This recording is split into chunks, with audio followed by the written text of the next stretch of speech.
Hey friends, so I want to share a quick tip in Affinity Designer with you. Say you have a project and there's some overlap and you're not quite sure how to get rid of the overlap. I have a really quick and easy method to do this. Let me show you in my half drop pattern that's all about donuts and partying. Okay, let's jump in.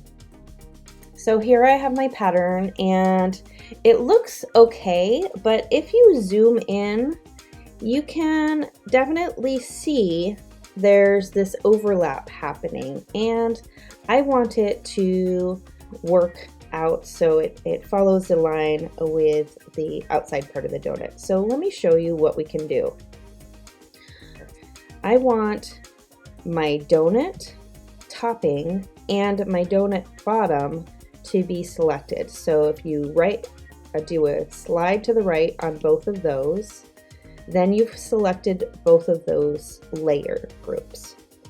And then you're going to come down over to your shape builder tool, and if you hover over it, if you've got the right pencil, Apple Pencil, it'll show up.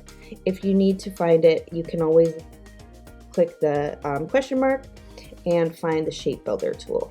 So let's click on the shape builder tool, and as you can see, it's highlighting all of the areas that are a part of this shape.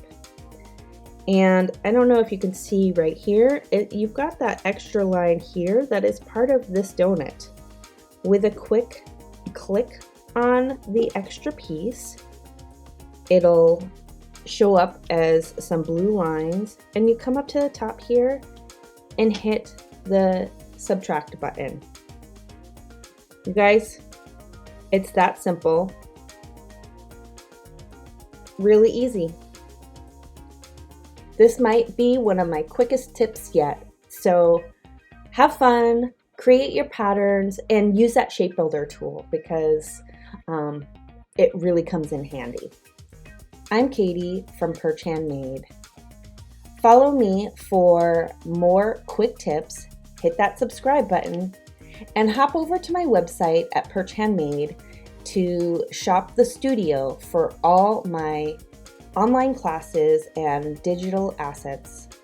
The list is ever growing. All right, bye.